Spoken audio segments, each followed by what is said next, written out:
El periodo helenístico comprende desde la muerte de Alejandro Magno, en el año 323 a.C., hasta la desaparición del último reino helenístico, el de Egipto, convertido en provincia de Roma en el 31 a.C. Las características de la escultura helenística son la pérdida del equilibrio formal y psicológico, la introducción del movimiento, en el que predominan las diagonales compositivas, el dramatismo en los rostros, la tendencia a no rehuir la representación de temas o de asuntos no especialmente agradables, ancianos, heridos, agonizantes, la importancia de la escultura de grupos, la estereotomía frente a la visión exclusivamente frontal de la escultura anterior, tanto arcaica como clásica, o la importancia de los talleres sobre el individualismo, de tal manera que muchas obras helenísticas se identifican con escuelas y no por autores. Las principales escuelas de la escultura helenística fueron las de Atenas, Pérgamo, Alejandría y Rodas, a la que pertenece este grupo de Laocoonte y sus hijos, copia romana de la mitad del siglo I después de Cristo, basada en el original, parece ser que en bronce, obra de Agesandro, Polidoro y Atenodoro, esculpida en el siglo II a.C. Este grupo escultórico es el que, según opinión comúnmente aceptada, describe Plinio el Viejo en su Historia Natural como la mejor obra de arte que habían visto sus ojos y que estaba en el palacio del emperador Tito.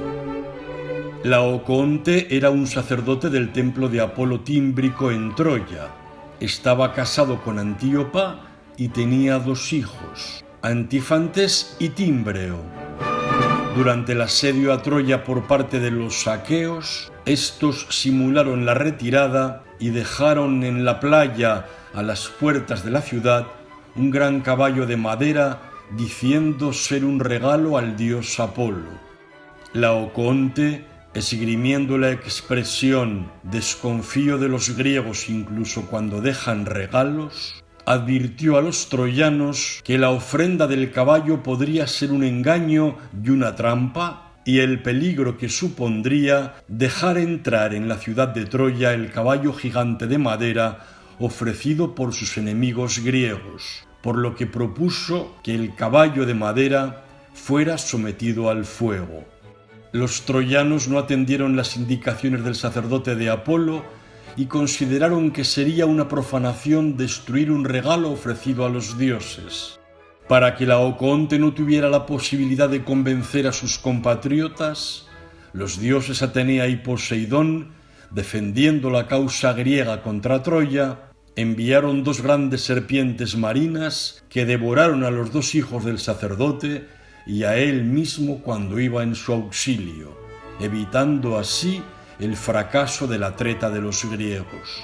Los troyanos interpretaron la muerte de Laocoonte y sus hijos como un castigo por despreciar y querer destruir una ofrenda a la divinidad, y permitieron que el caballo trampa entrara en Troya con el final conocido.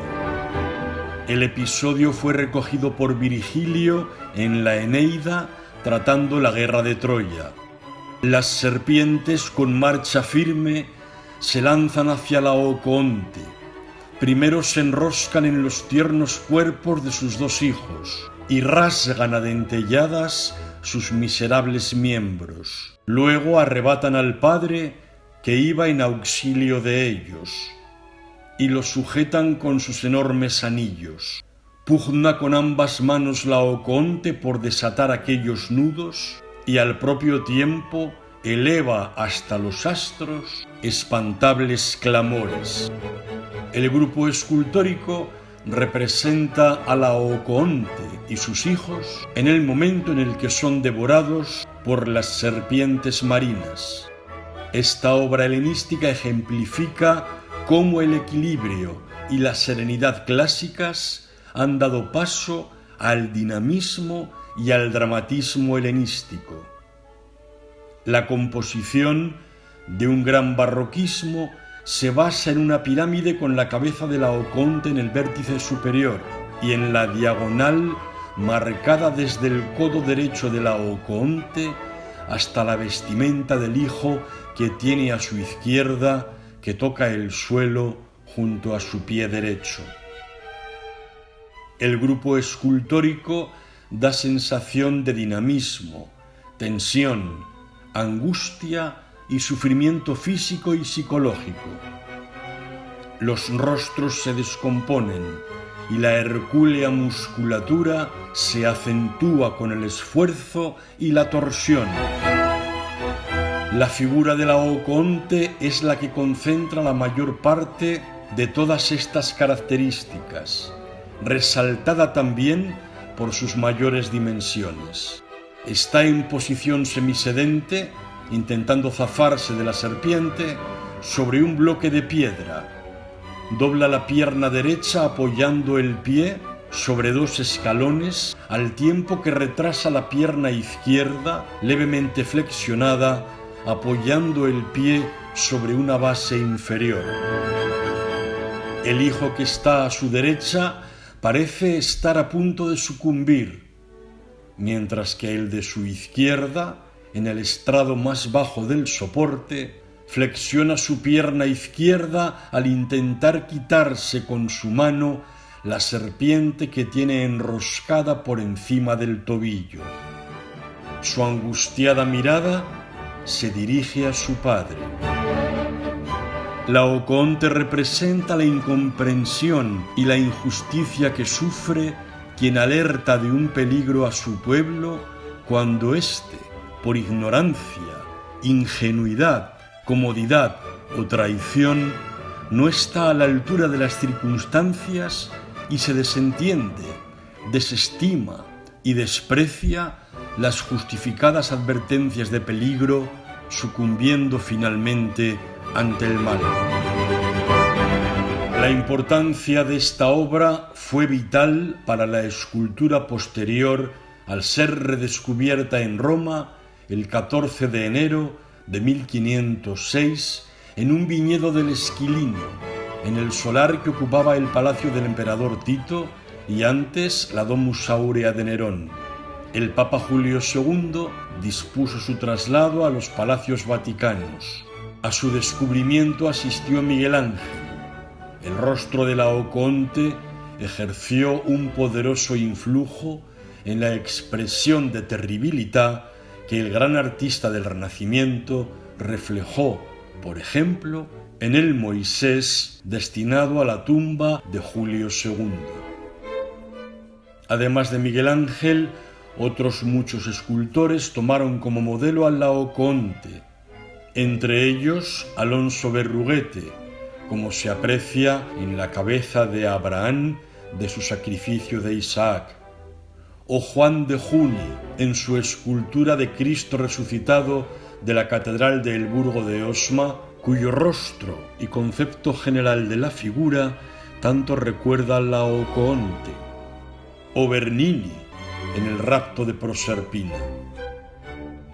En su Historia del arte de la antigüedad, publicada en 1764, Winkelmann escribió: Laocoonte es la imagen de una naturaleza sumergida en el más vivo dolor bajo la figura de un hombre que despliega contra un ataque toda la fuerza de su alma.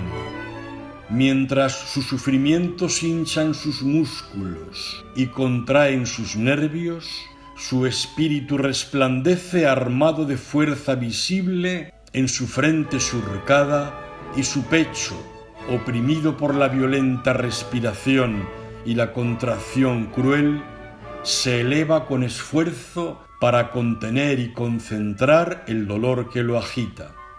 Sin embargo, sus propios sufrimientos parecen afectarle menos que los de sus hijos, que elevan los ojos hacia él implorando su ayuda. La ternura paternal de Laocoonte se manifiesta en su lánguida mirada. La compasión parece flotar sobre sus pupilas como un sombrío vapor, Su fisonomía expresa las quejas y no los gritos. Sus ojos dirigidos hacia el cielo imploran la ayuda suprema. Se reflejan en él a un tiempo el dolor del cuerpo y la grandeza del alma.